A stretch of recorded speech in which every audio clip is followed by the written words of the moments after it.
right, ladies and gentlemen, we're going to go ahead and get started. It's 1 o'clock, and I want to make sure that we give as much time to our speaker as we can. Good afternoon. Thank you for joining us today for our first session. Power up your council with clear roles. Today's session is about governance, and I'm excited to hear from our speaker. This is a topic that's near and dear to us as people who are involved in municipal governance, and it's something that's going to apply regardless of whether you're from a town, village, or a city. Before we get to the session, I want to quickly note the emergency exits on that end and in the back corner of the room, and the AED location is marked on pages 24 and 25 of your convention handbook. We want to make sure our delegates are safe, so when you have a minute, please familiarize yourself with that information out of the handbook, and expected to be reminded of that during the convention. Most of us on the SUMA board, when we introduce people, are going to be reminding you of the safety information. Please note that this session is going to be audio recorded. That means our speaker, after his presentation, is going to be taking questions from the crowd. If you'd like to ask a question, we are going to ask you to go to the microphone, A, so that everybody in the room can hear you, and B, because we are going to be putting these presentations on the SUMA YouTube channel later on in the month, and we want to make sure that in addition to the presentation and the answer, that all the questions get covered in the audio recording as well. So we will ask you to go up to the two microphones near the front of the room when we get to question and answer time as well. We plan events for all of our members, and so we've specifically tailored each session to try and appeal to the broad cross-section of SUMA that we can. As I said today, we're talking about governance, and this is something that our speakers used to talking about all the way from hamlets and villages all the way up to some of the larger cities across Canada. Full bios for our speakers are available on Eventbase, which is the downloadable app for our convention. If you want to go to Eventbase, you can download it at the App Store for either Apple or Android, and then just search SUMA and pull up the SUMA 2018 convention, and you'll be good to go. Thank you. Did my mic just kick in now, or have you been able to hear me the whole time? I have a big mouth, so it usually doesn't matter. I don't need it. Thank you, Jamie, for laughing at that. I appreciate that. That was a polite laugh. That's how I'm taking it. I don't care how it was meant. So anyways, go ahead and download the app on Eventbase, and you'll see full bios for all of our speakers there as well. So please give them your full attention and be open to the information that you received today, how it can apply to your municipality. I've taken several sessions of governance training when I was in a previous role in the health board from Brown Governance, which is what the name of the company that he represents used to be, and it is excellent. They know what they're doing. They're considered best practice specialists across Canada, and I'm thrilled to have our speaker here today. So everybody's going to be able to get something that you can take back that'll enhance your service to your community. This session is sponsored by Village at Stonebridge, and we have Tammy Shabilo, Sales and Marketing Consultant, here on their behalf to introduce our speaker. Please welcome Tammy as she comes up.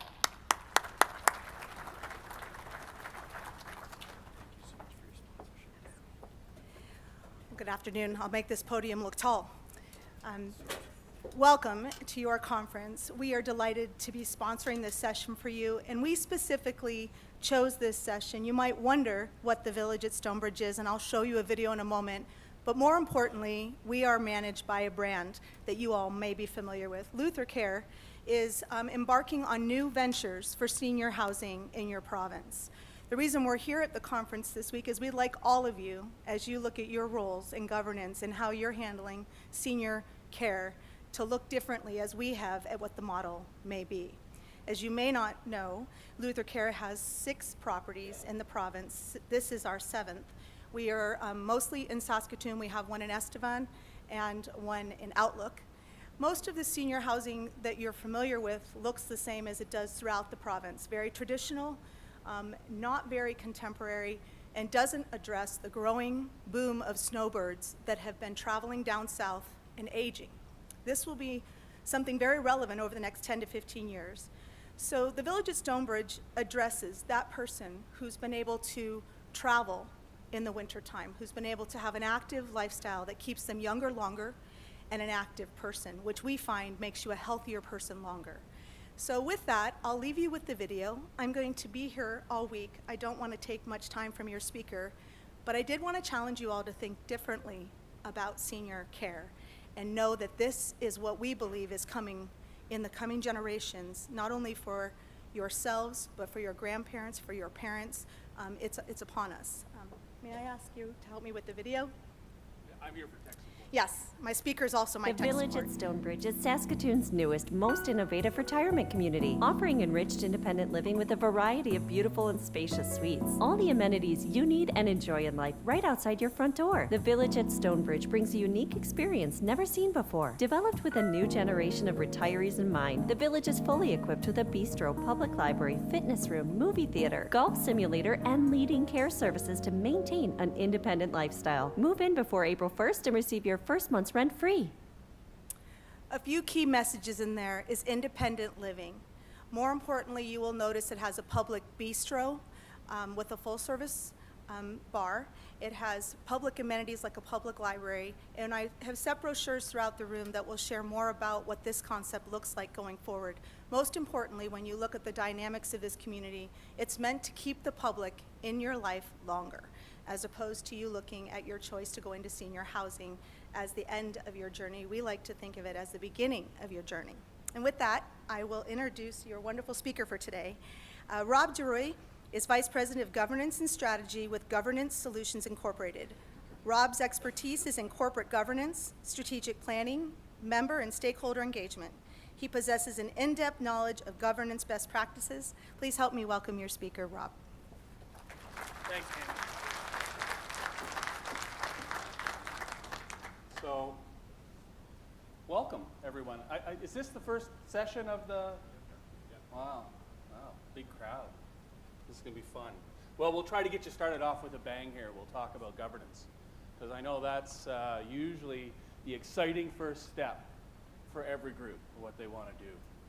We do have some things we want to talk about, some things we want to cover today.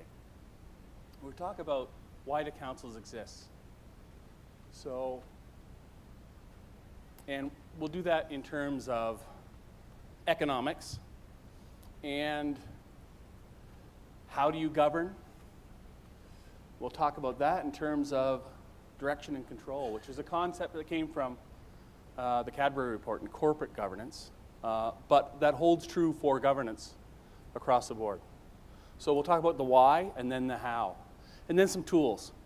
I'm going to spend a lot more time on the tools than I am on the how and the why, but the how and the why answer a lot of questions for us in our day-to-day work as municipal councillors.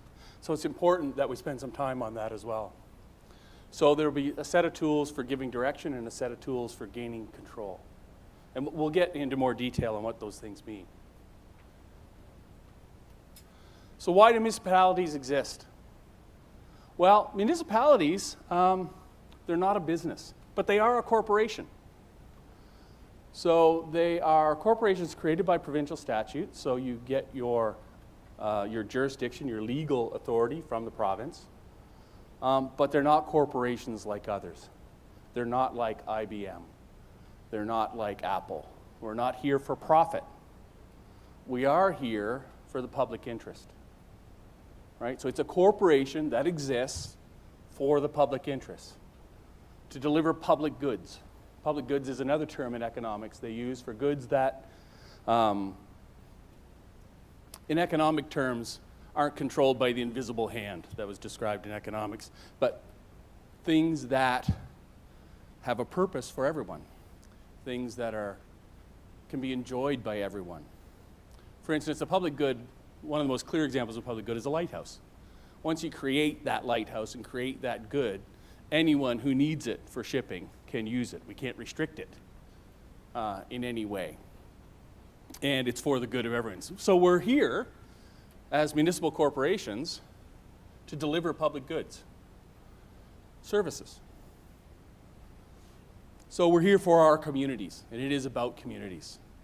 When we run for public office, oftentimes we run because we want to help, we want to do good. Sometimes we have a specific interest or topic or something that's near and dear to our hearts that just isn't working out, and it's a driving force to get us to run for council. Then we get there and realize that isn't the only thing we can do while we're there. You know, we're not going to let go of that. We're going to want to do some things to make that happen. But boy, there's a whole bunch of other things that have to happen as well. So we'll talk about what those are. So we want to provide these public goods. We want to provide this community benefit.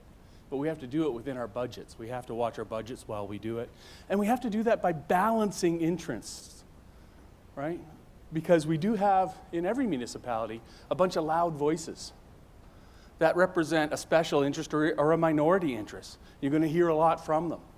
But at the end of the day, we have to make decisions that balance the interests of the whole community, right? So we're corporations. So because we're corporations, we need to be governed, but we're corporations that provide a public benefit.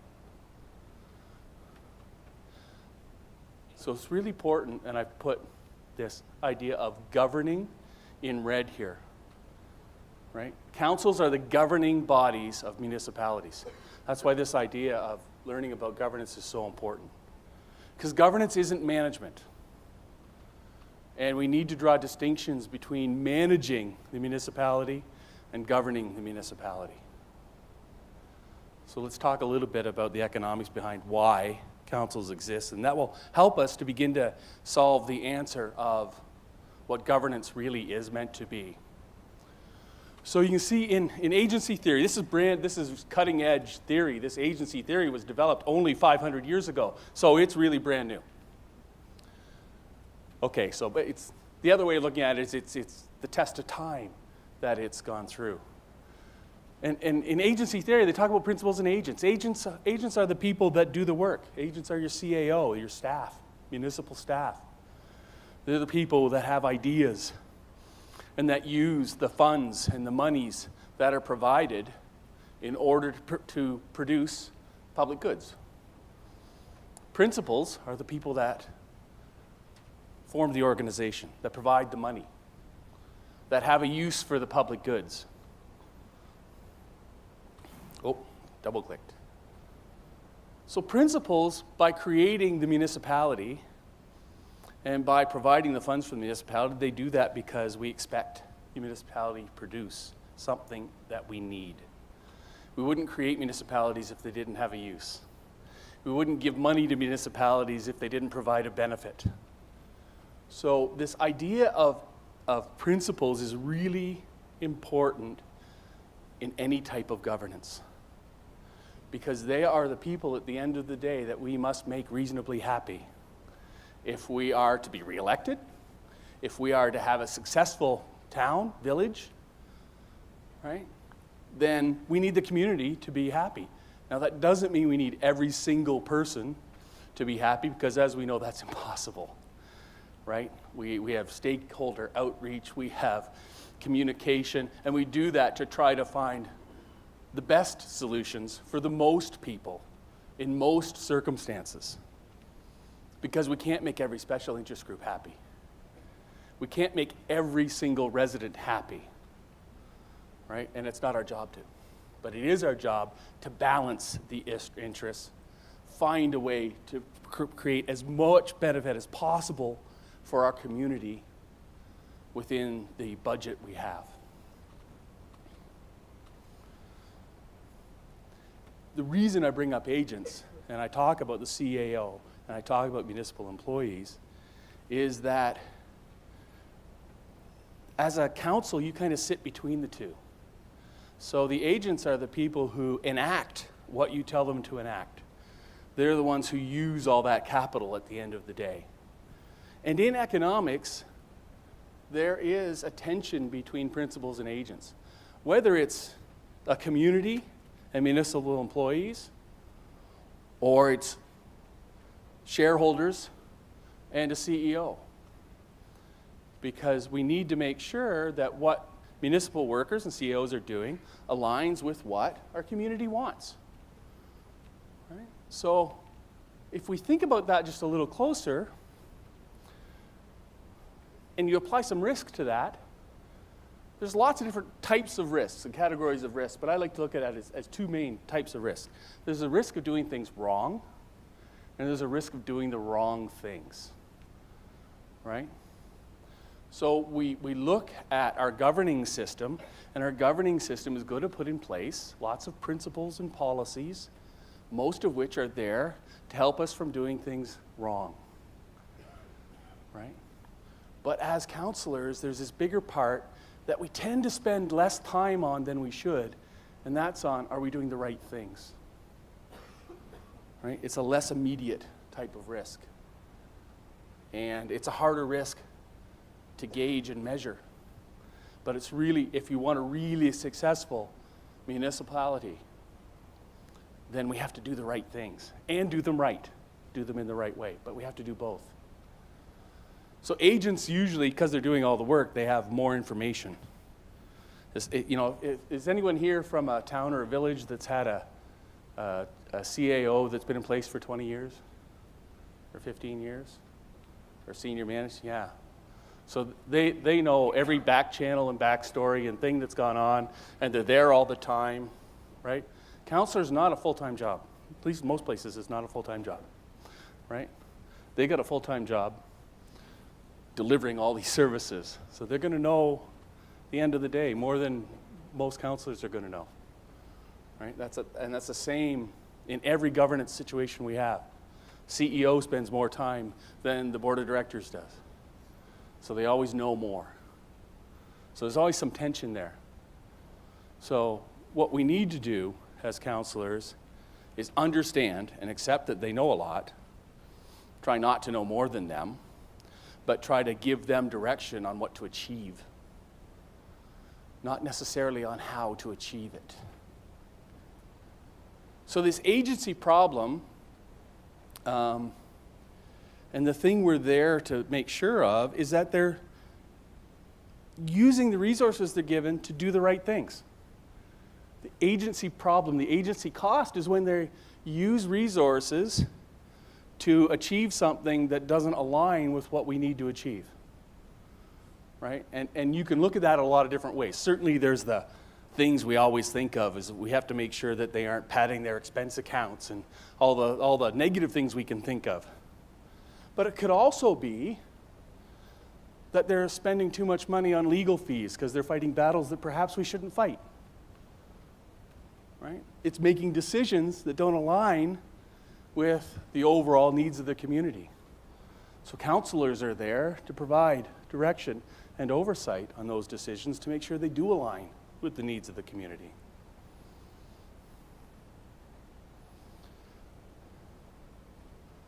So council are the independent intermediary between the people getting the services in place and the voters, the community.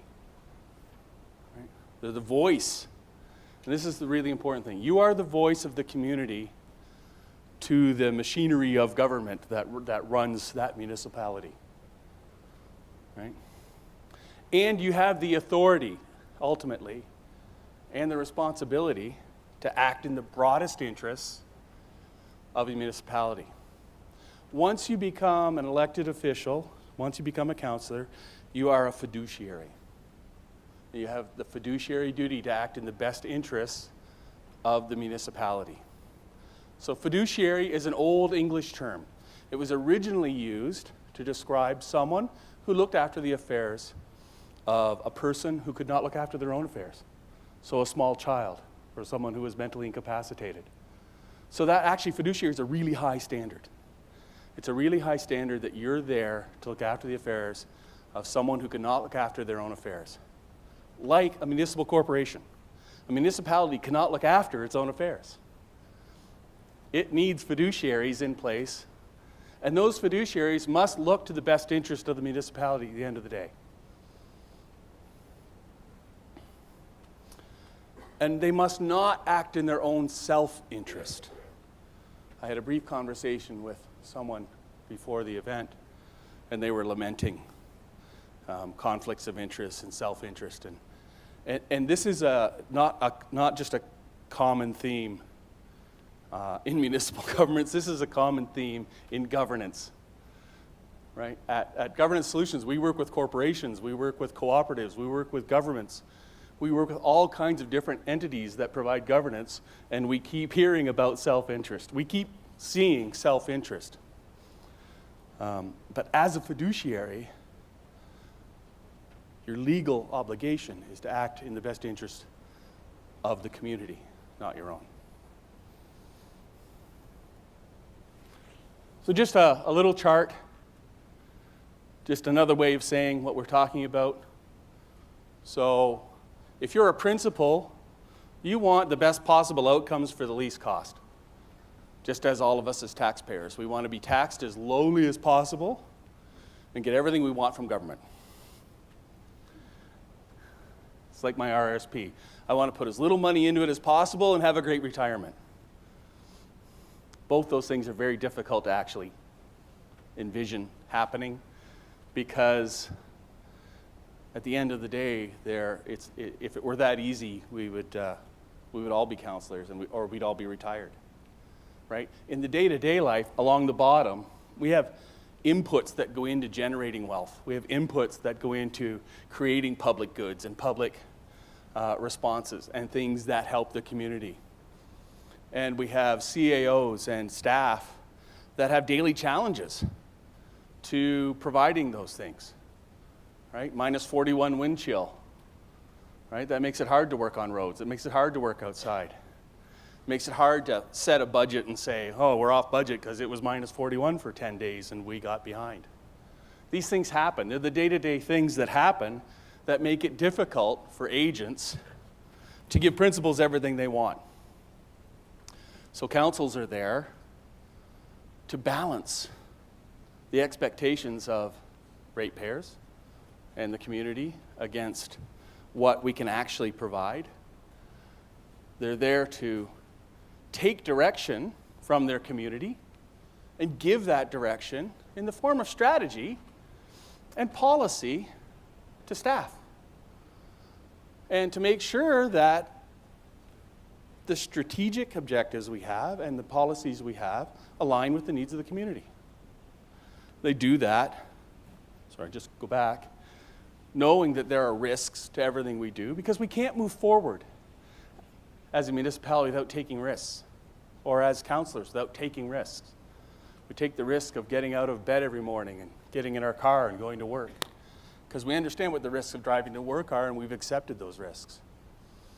Right? If we didn't do that, there'd be the risk of being unemployed. We understand what those risks are, and we decided that driving a car is a more acceptable risk.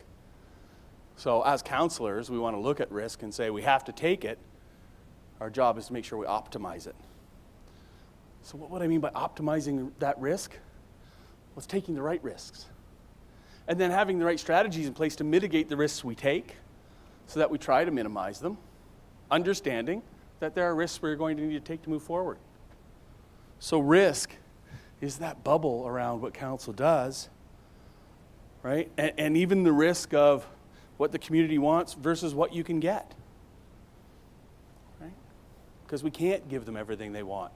We can't live over on the left-hand side where you pay no tax and get everything you want from government. We have to live somewhere in between. We couldn't live on the other side where we're so heavily taxed that we get everything from government, but we have no money left to get anything for ourselves, right? So we have to live in between.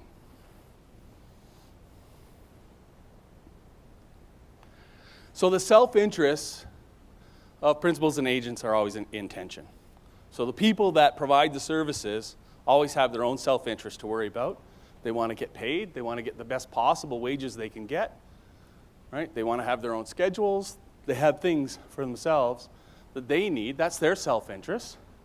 And principals really don't care about any of those self-interests. They want roads that are navigable. They want the snow cleared. They want the potholes fixed, right? They want what they need regardless of what the agents need. So we need counsel to be that referee, that arbiter between the two groups. And then finally, there's the issue of independence. So we want there to be a council that's not made up of the same people that are city staff. We want there to be independence between the two groups, because council is there to provide direction and oversight and management of staff, right? Council has that authority as a group. They usually run that through leadership. But we don't want them to be the same people because it breaks down. It breaks down if you were the mayor and the CAO, then who checks that you're doing things right, or even that you're doing the right things, right? You become your own boss.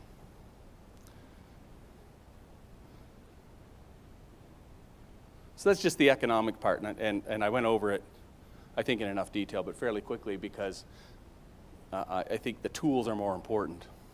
And the tools are based on the definition of governance. Governance is a system by which municipalities are directed and controlled. And you can see that there's 3 words bolded there. It is a system. And by system, we mean being systematic about governing. You know, your municipalities have policies, they have procedures, they have rules and regulations and legislation from the provincial government that you must follow. We have rules of decorum for when we're together that we would like to follow. We may have a code of conduct that we need to follow. We have community plans that we must do, we're directed to do. So there's a system that we want to put in place. Well, what we want that system to do is to provide direction.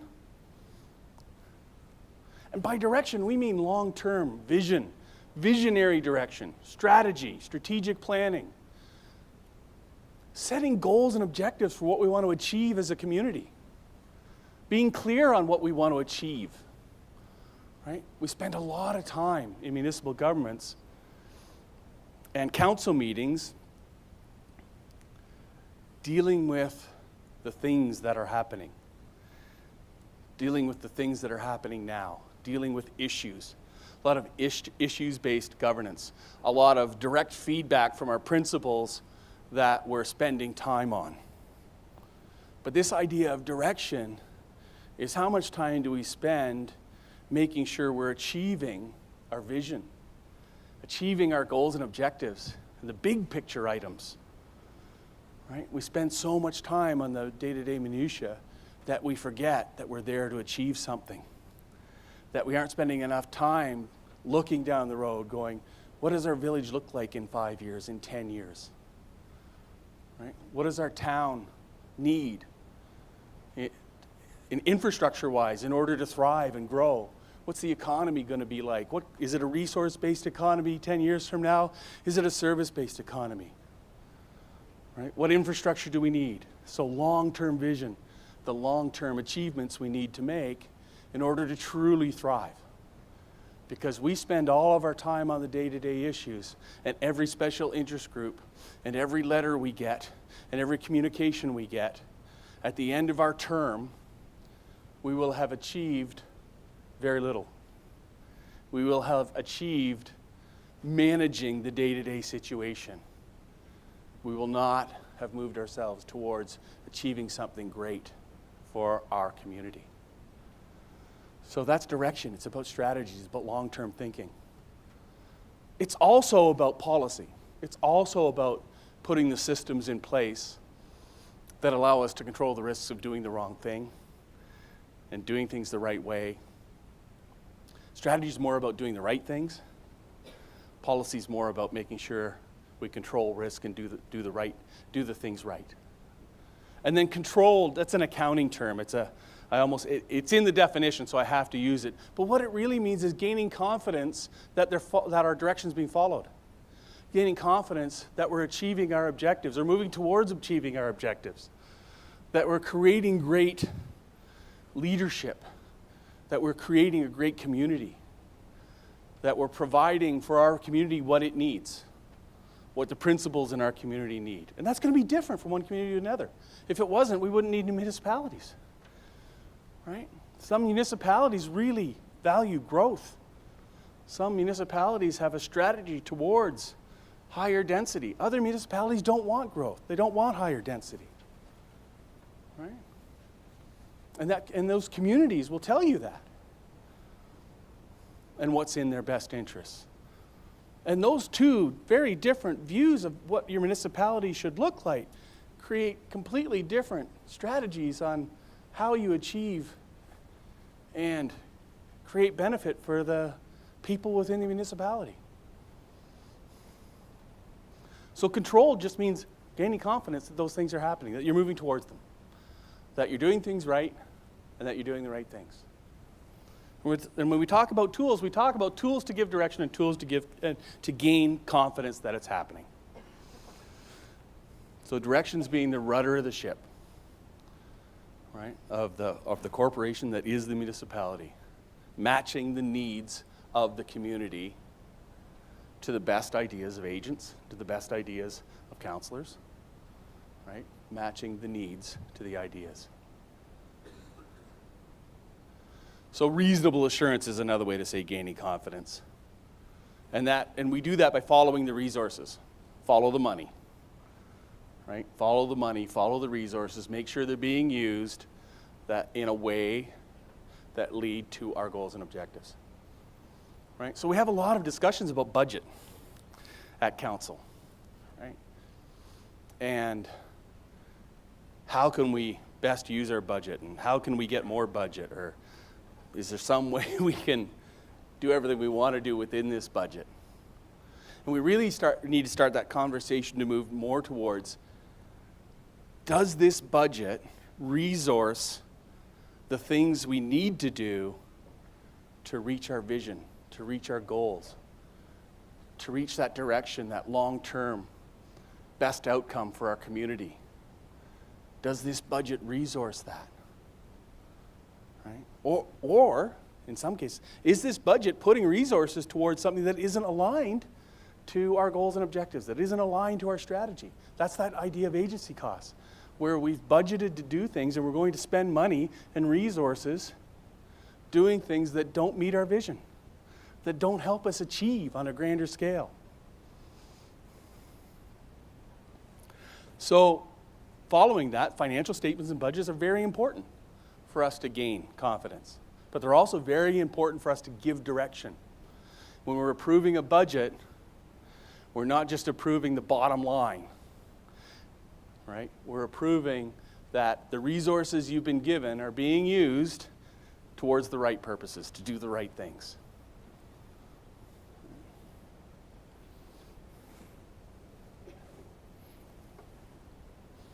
So this is where we'll spend our time. So the 4 tools for direction, and I've said strategy many times, I've said goals many times, I've said vision, I've said objectives. Those are all part of a strategic plan. A strategic plan is not the same as a community plan, and because it's going to go far beyond what would be in a community plan. Strategic plans come in all shapes and sizes, and there are many different ways to structure them. One of which could be a balanced scorecard, and a balanced scorecard would say, you know, we want to create a strategic plan, but we want pillars in this plan that cover the 4 basic tenets or areas that would help our municipality work. So we want one pillar of our plan to be about our community, to be about the people in our community. We want another pillar of our plan to be about finances and about having the budget and resources we need to get what we need. Another pillar of our plan would be about our people, would be about what they need to know, what they need to learn, so that they can do the job we need them to do. And another one would be about our processes and the things we do, so that our municipality has the technology that it needs to do what it needs to do, that it has the infrastructure that it needs to do what it needs to do. So the balanced scorecard really was developed just to say, let's not just focus. And originally that was developed for business, because so many business strategic plans were all about, how do we make profit? How do we make the books look good? And they didn't spend any time on their internal resources or their internal processes, or very little time on their customers, right? So the balance it's just one method of taking strategy beyond just one aspect that may seem like it's the most important to us. But having a clear vision for the municipality, understanding that over the next 40, 50, 60 years, what you would like the municipality to be. Right? Vision we would think of as We're sitting on our porch 20 years after we've retired from being a councillor, and we look at our town and go, yeah, this is the town I envisioned. This is what I envisioned for my community way back when I was a councillor. Right? That's vision. Mission is how we're going to get there. What do we do to get there? What do we do for a living? What do we do for a living? What do we do in a day-to-day? How are we going to achieve the vision? Then you want some goals, right? And goals are based on, and I'm going to talk a bit about goals and relate them to something I'm going to talk about when we talk about control. Goals should be measurable. Later on in control, we're going to measure them because that's how we gain confidence that we're achieving them. But if our measurement is an input, then it's probably not a very high-level goal, right? For instance, let's try something simple, like you may want fewer potholes, or you want potholes to be fixed faster, right? What do you really want? Right? You want your community not to complain about damage to their cars. You want your insurance to be lower because there's less damage to cars. You want less accidents. You want safer community. Right? So potholes is a symptom of a greater goal. Right? So when we talk about goals, we're talking about we want a safe community. Potholes is way down here. It's one of the things we need to do to have a safe community. Right? The goal is much higher. The goal is the impact on your community. And if you can't measure it in terms of an impact on your community safety impact, right? Livability, sustainability, health, the impacts on your community are what we want to talk about when we talk about goals and objectives. And if we're not setting those high-level goals that have impact on the community, then what are we truly doing as councillors? We went there to make an impact, right? So we need to set some impactful goals for a municipality and then find a way to measure those. That's when we're truly providing leadership, which is a principle of governance, is to provide leadership. And we do that by being the visionaries, by being the people who set the impactful goals that have an impact on community, and then finding a way to resource them, right? Given we know we have limited budgets. So that's our role in strategy, right? Our role in strategy is to set the goals, set the vision, set the impacts and the outcomes, right? Then make sure staff is working on things that will get us there. And they won't get you there today. They might not get you there tomorrow. It might be 5 years before they can get you there. But that's the whole idea of governance, is to have an outcome in mind and then to make sure the things that are happening are things that will get us towards that outcome and not things that we're doing that won't get us there. That'll take us to a different destination, not the one we've imagined or envisioned, and that we've worked together in council to create. Great strategy that you work on together as councillors. And I know councillors don't always get along. They're not always there for the same purpose or for the same reason or with the same politics or the same thoughts, right? But to get a strategic plan done with goals and high-level goals, you have to work together to get that. And if you have it, and you've done it well, and you can all get behind it, then you can start, when you talk about the day-to-day things that come up, and all the mundane things that come up, you can start thinking about them in a different way. What is the true impact on our community about this event, about this problem? If we solve this problem, will it help us achieve the grand things we want to achieve? And you start talking about them in different ways, because if you're all behind the impacts that you want, you're all behind the goals that you want, and you start talking about your day-to-day problems in terms of how are they stopping us from achieving our goals, or what can we do to turn this around to be something to help us achieve our goals, it can change the conversation. The next thing on direction is risk. And I've talked a little bit about risk already. But what we want to do as a council is have a really clear idea of our risk tolerance and our risk appetite. Because I've already said we must take risk. In our day-to-day lives, in our business lives, and as councillors, for the municipality to move forward, for the municipality to achieve anything, risks are going to need to be taken. So it's really important that we have great assessments of risks, and it's not our job to assess risks as councillor, but it's important that we understand what they are, that we have a good analysis of what they are, their impacts, their likelihoods. How detrimental would this event be? What does the 100-year storm mean? Right? But also being very clear on what our risk tolerance is.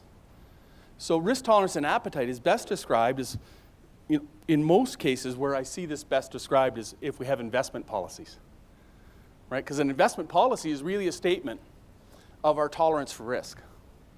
So if we have excess funds, we will have a policy that says excess funds are invested. We would like to see this amount of return. We would like to see this amount of return. But you cannot invest it in anything that would give us a negative return. You cannot invest it in the market. You cannot invest it in high risk in order to get that return. Right? So what we're really saying is we want this outcome, but we have this much tolerance for downside risk when we do an investment. So that's a document. That's a clear statement of what our tolerance for risk is, where our even can be expressed as our appetite for risk. So our appetite for risk in that case would be somewhere between 0 return and 5% return. Anywhere in there, we're good. If we get 6 or 7, we're usually good too. But there are situations where above the anticipated return can be bad.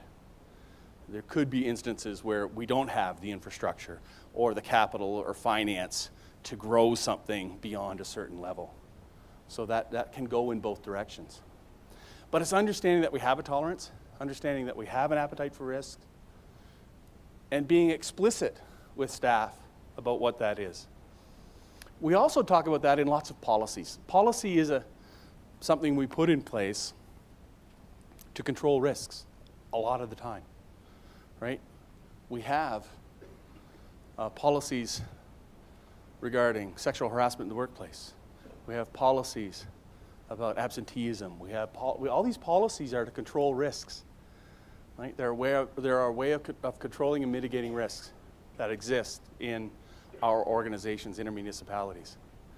So we want to be explicit about what kind of tolerance we have. Right? By being explicit, people know where their limits are when it comes to the risks of their behaviors. People also understand that we may want them to take risk in certain situations and what the acceptable amount of risk to take is. I'll give you an example from a community near where I live. So many years ago, the Optimists built a park. On that park, they put a tobogganing hill many years ago. For a generation, kids loved to go to that park and toboggan. And then some insurance company said, there's a really big risk to kids hurting themselves on that tobogganing hill. So what's the first thing we did? No, we made them wear helmets. That was the first thing we did. Then some insurance company said, well, there's no proof that helmets will prevent concussions. So what's the second thing we did? We stopped them from using the tobogganing hill that the Optimists had built for the kids that they had been enjoying for a generation. How popular do you think that decision was? Right? But that's a council that said, here's our tolerance for risk. None. Right? And they have the right to do that. It's their right to say we have 0 tolerance for risk when it comes to toboggan hills. Was it that in the best interest of the community? Many in the community would say, no, that's not in the best interest of the community. That kids have a right to toboggan. And we built a toboggan hill for them to toboggan. It's actually in the name of the hill that it was built for tobogganing, with a big sign at the top of the hill saying, "Do not toboggan on this toboggan hill."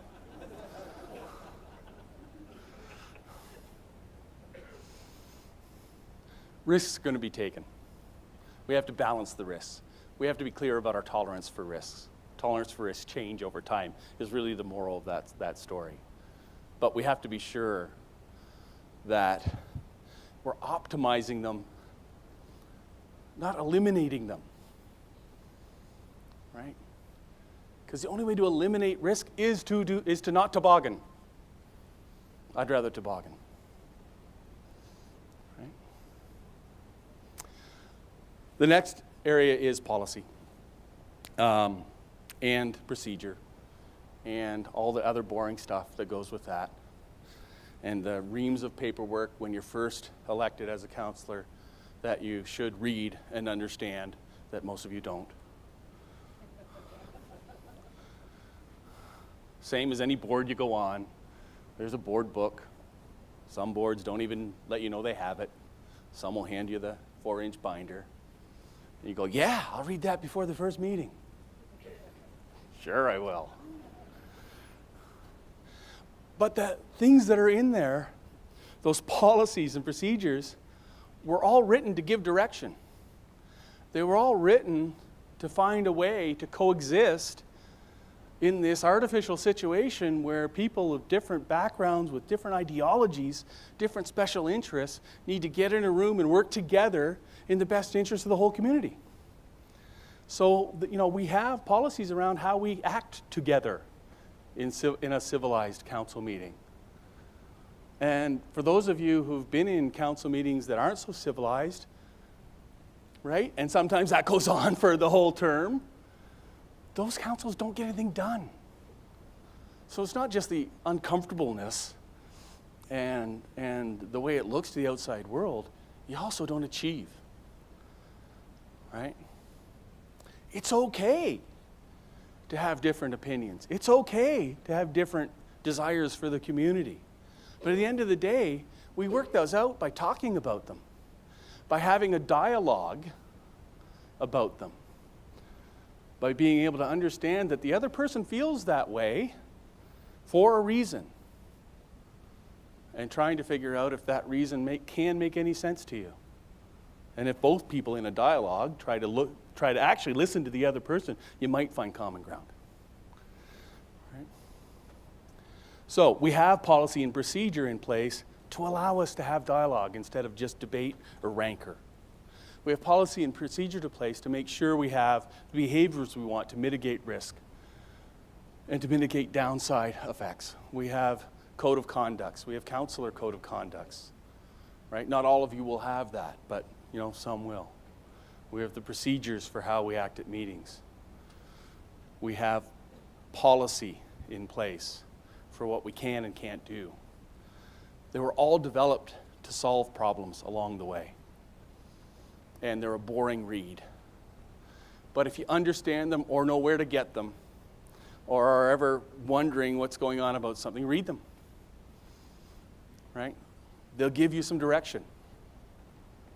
And the council's there to actually update them, right? And to create them where necessary, and to put them in place for the good of the council and the good of future councils and the good of the community, right? So if you're going to have a committee, let's put together some sort of charter for that committee so that the committee, A, knows what it's supposed to do, B, what authority it has to do it, C, how they should deal with each other in performing that activity. Right? So that we actually put something in place that allows the committee to do its job. Delegation of authority. Right? So as councillors, as the governing body of this corporation that is your municipality, you have the power to manage the affairs of the corporation, of the municipality. But the day-to-day stuff is usually done by staff, so you have to delegate some authority to them so they can do it. Because if you delegate no authority to them, then you better be prepared to be a full-time job counselor, because you have to be there every day. If you delegate too much authority to them, well, then there's a good chance they're going to go spend the money in a way you didn't really want them to. So it's finding a balance, but delegating the appropriate amount of authority to staff for them to do their work. And then the last tool for direction is the budget, and I've actually talked about this, right? And think about looking at budgets in a little different way. Not just can we afford this, or can we afford that, or how do we get more budget, or where can we get more money? I'm not saying don't think about any of those things. But does this budget, when I look at the whole budget, does it resource the things I really want to resource? So maybe it's not so much about I need more, maybe you still need more, but what can I do within what I have? And maybe I put less resources here and move them over here because that's going to give us a better community down the road than this is. So are we resourcing what we want to achieve? Are we resourcing the things we need to achieve the things we want to achieve so that we're really making our municipality better? Because that's what we all want. At the end of our term, we want to be, at the end of the days when we're no longer a councillor after we've done our 7 terms, 2 terms, okay, a term, whatever. We want to look back and say, what did we achieve? Right? And the achievements aren't the little fights we won along the way. It's the big things. It's the impacts we had on our community.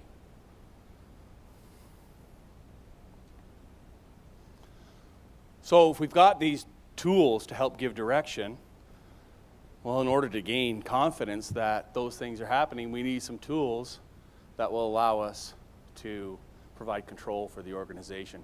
And this is really what we think about more often when we think about being on council, is we think about oversight. And it's also what we spend more time at.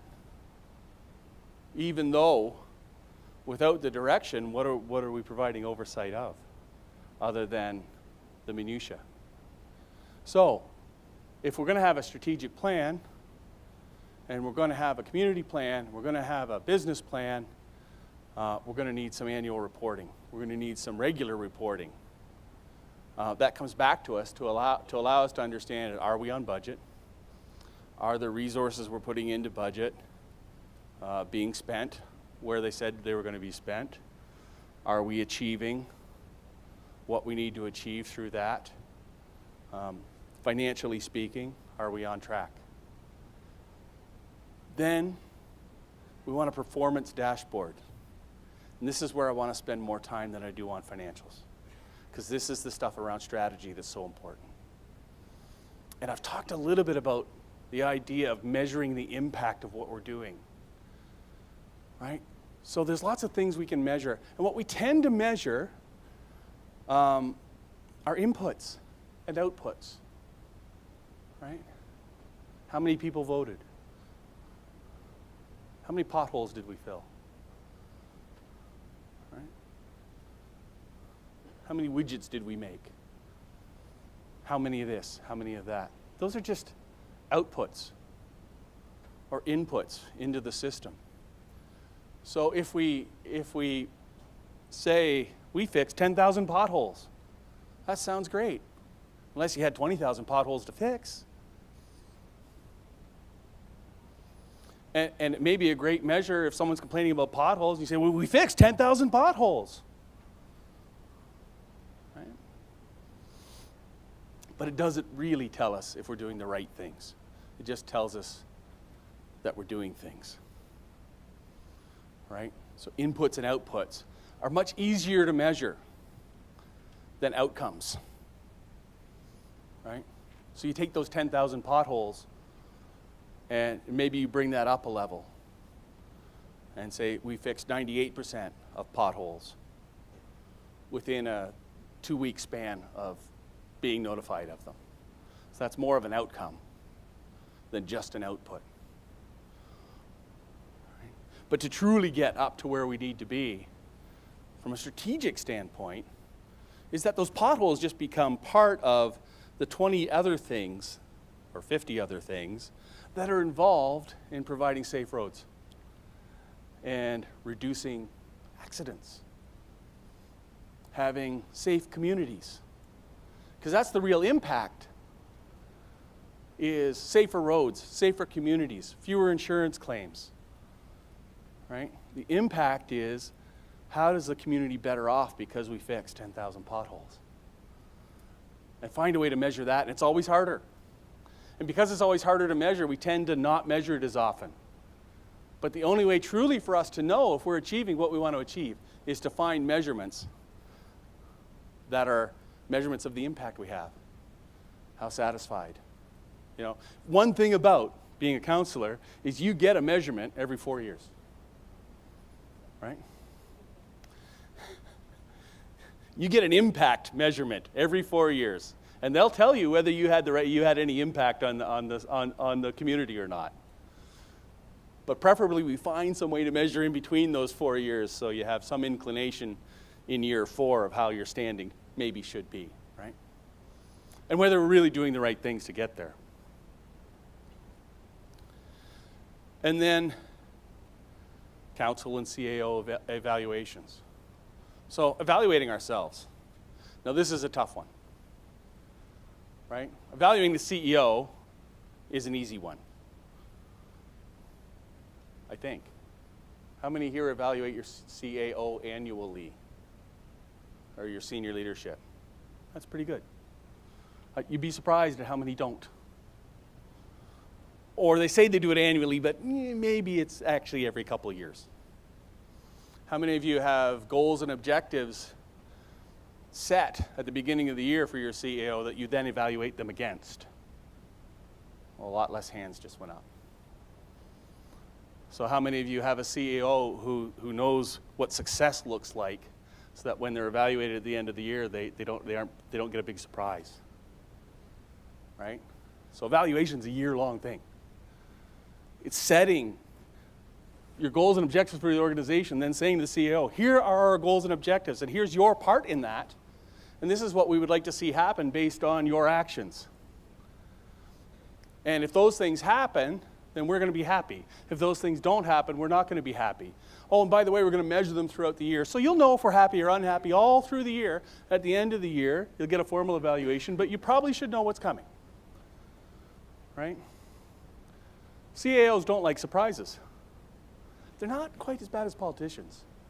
Politicians really don't like surprises because surprises usually put them on the front page of the paper, and it's usually not good when they're on the front page of the paper unless they've chosen to be there, right? So no one really likes surprises.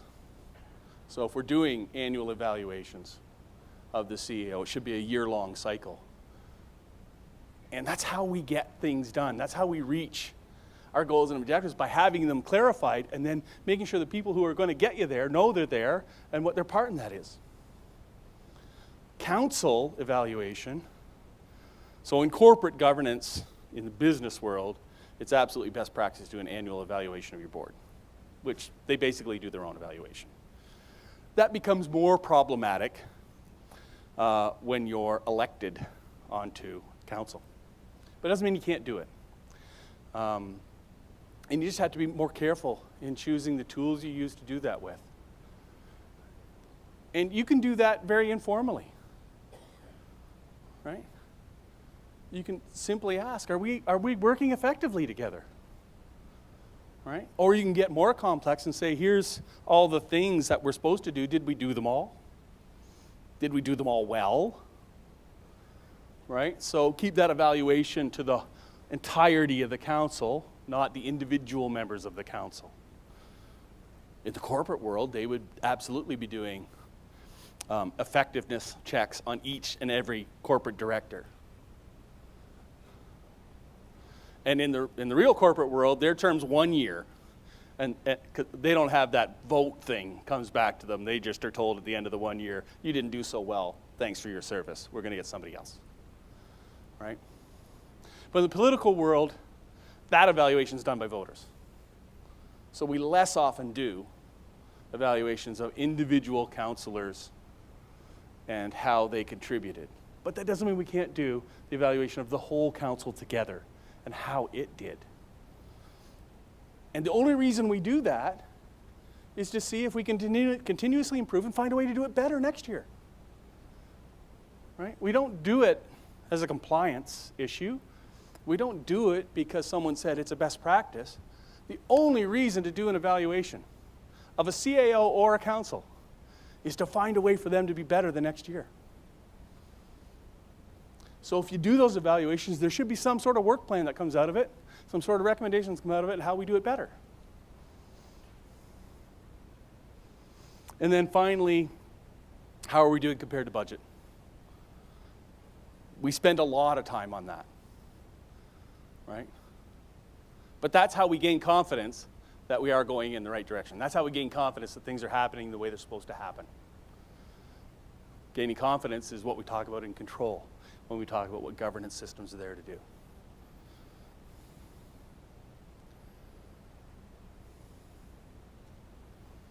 So, this may not be exactly what you expected,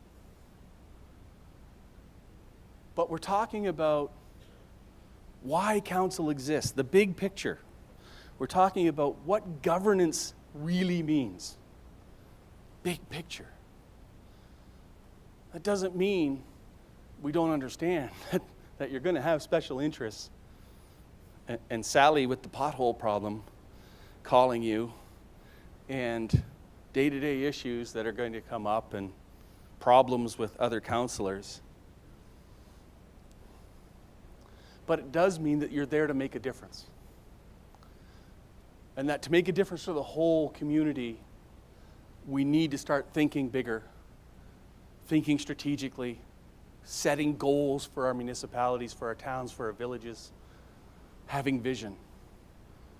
And then giving that vision to staff, communicating that vision to the community, engaging the community in developing the vision so that we know where our principals are getting what they need. And thinking about your council meetings and your time on council is, how do we make an impact? And cutting out time in meetings to make sure you're talking about, are we making an impact? Talking about strategy, not actions. Talking about outcomes, not inputs. Talking about the impact we're going to make for our communities. That's what governance is there to really do, right? Find a way to create a vision to make an impact on our communities. And then provide the oversight and make sure it's happening.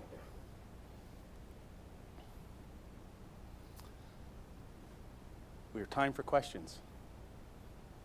And we do have 2 mics for questions. And there's a little card on the mic. And I only looked at it briefly, but I believe it says, tell us your name and where you're from. And probably says, be respectful and kind. Don't ask, no, it doesn't have that, but keep it in mind.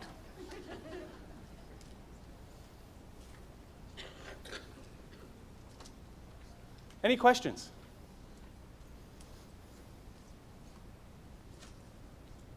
Shall be the guinea pig. I'm the CAO for the town of Alrose. My name is Connie Henning. Just wanted to make one little comment to your Toboggan Hill problem. It's called an insurance waiver. It's always compromised so that you can eliminate a risk without having to eliminate the fun part. The next one that I have is, you said, how many of councils evaluate the CAO? And I think the problem with some of us smaller towns is that we are evaluated, but we're evaluated under an employee performance review versus a CAO. So my question is, how do we direct council to realize that as CAOs, what they want to review us for is higher than a normal employee performance review annually? Yeah, that's a great question.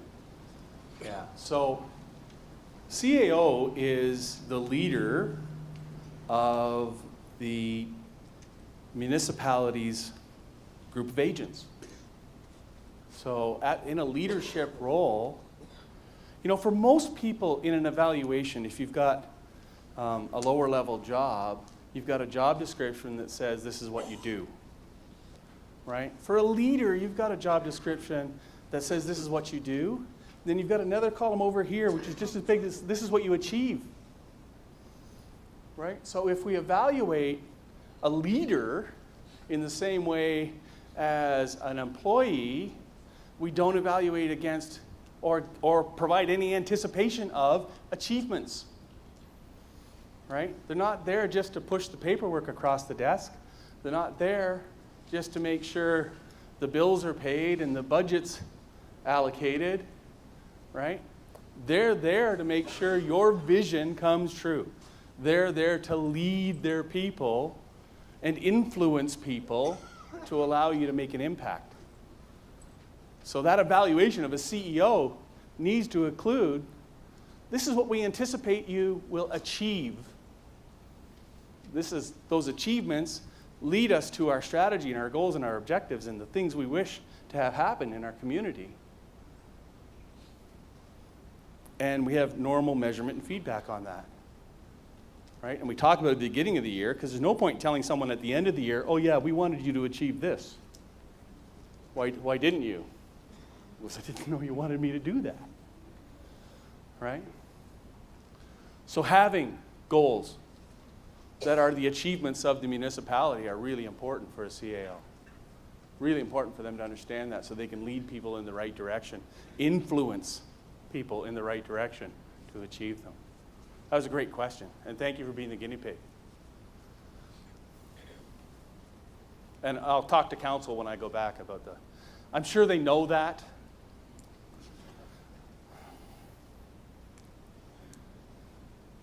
I think they found out when, like, the first day they put it into effect and 200 people showed up with their kids to go tobogganing without helmets, that it probably wasn't going to work for them. Any other questions?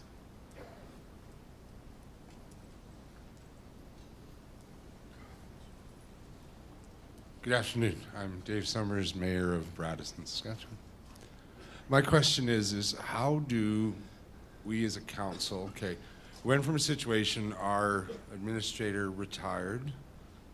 After he retired, we found out he took more on his role than, because he's administrator for 35 years, he took way more on in his role and took it away from me as the mayor and the council. So I didn't know what questions to ask because he never gave me the answers. Yeah. Okay, so as a council, when he left, we were hit with $180,000 school tax bill that was not paid because it was used for operating costs. Not illegal, but a big surprise to council. Because honestly, when you read audit statements, audited financial statements, I need a university degree to understand where they hide that. Yeah. Because it's not under school property, school taxes, it's under some other thing. And we trusted, and I'm not saying anything against him, but we trusted him. I trusted him as the mayor to find out now with our new administrator who's brand new, I'm relearning what I do as a mayor. Yeah. And how we, like, you talk about evaluations and stuff, like how do we evaluate? I never knew this stuff before. Didn't have to. I trusted way too much. Yeah. And again, I'm saying like nothing illegal was ever done, but you talk about a community of 500 and some people, $180,000 bill is a really big bill. When you look at our budget compared to what we want. Yeah. How do we relearn? How do we learn as a council how to help our administrator do her role, but us do our role as well and evaluate each other? Yeah. Great question. I get it. There's a couple things I talked about in the presentation that would be helpful. One is that delegation of authority. That's an actual document that says who does what and who has the authority to do what, so that you could set in place that, for instance, it would talk about budgeted items and the ability for the CAO to spend the money if it's budgeted, but you don't have the authority to spend it on unbudgeted items, right? You must come to council when that happens. So having the right delegation of authority document that says clearly who does what and who has the authority to do what would help to start prevent that. The other thing is, in any situation where you're getting reports that you need to rely on in order to provide oversight and do your job. If those reports don't serve that function for you, then you should be very specific about what reports you want. So for instance, in that case, I would say, you know what, the financial audited statements, they're great, we need to have them, but they don't tell me what I need to know. I need a budget variance analysis, right? Which is a line-by-line variance analysis, which is very simple to read. You don't need a university education to read one. And that's what you really want to know for oversight is, where are we on budget and where are we off budget? Those are the ones you want at the meetings, right? And they would very quickly have told you that you are way off your budget line somewhere. Yeah. Yeah, so be 10 directive years, of what you need. You know what? There's no requirement to have a university education to be a mayor. No requirement to be an accountant, to be a counselor, right? But there is a requirement to get the right information to do your job. And if you're not getting the information that allows you to, say, I need something different. Yes, because because one of the things was, okay, like if we had been shown as a council 2 letters from our auditors that said we owed it, we would have known. We were never shown them. They were put away Right. and filed. Yeah, It makes it difficult because, to be honest, I stand before our community now and we look like flippin' idiots yeah, to our community. As a Yeah. mayor, I feel like a fool. yeah. You Like, trusted too much. I barely want to go out in public because it's like, good Lord. Yeah, So we're at a point where it's like, okay, we got to fight. yeah, And we don't have Sally with the potholes, but we have someone who's relentless that calls our administrator 20 times a day, emails me 20 times a day with threats and all kinds of ugly stuff that I won't go into. But this is not, like, I'm ready to just about end my term midway. Yeah. And so is my council. Yeah. Because it just is. But anyways, I really enjoyed your talk. Great. Thank you. So just as, and I think time, we got a couple minutes just to, beyond what we talked about. So that delegation of authority document would really help. And understanding that you're there to provide oversight and to gain confidence. Getting a letter from your auditor that doesn't come to council it should be unacceptable, right? But keeping that in mind, what we normally have is some sort of structure where counselors are involved with the auditors so that they have the ability, and it doesn't have to be all counselors, it could be a subset of counselors, like an audit committee, that can sit with the auditor and say, what do we need to know? Did you have any issues or difficulties when dealing with management in your review? Right? Because that's just a very common practice that we would have in governance. We trust our CAO, but we're going to verify that trust. So we want to talk to the auditors ourselves, privately, without the CAO present. And we always want to do this. For every municipality, you want to do this and say, is there anything I should be worried about? You know, what difficulties did you have in the audit? Because that will very quickly tell you if there's anything going on or if there's anything, right? Because the thing about accounting is it's not just adding up numbers. We make up a lot of assumptions in accounting, right? It's not just a science, it's an art and a science. And we want to know what those assumptions are. We want to know if they're valid assumptions. And we want to have some space with our auditor to verify that things are done the way we, and you also probably going forward would want to have some policy that any letter from the auditor also comes to the mayor. Great questions. Okay, I think we're set on time. Thanks for the questions, and thanks for coming out. Randy? Thank you very much.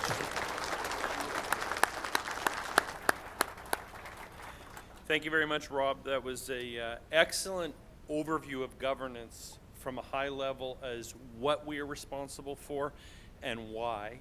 If you're looking for more information on the how, I know that Governance Solutions has a lot of online resources specifically designed for municipalities to drill down a little bit more into the how of these types of issues. And he's got some brochures set on the table off to the side, so help yourself with that if you want.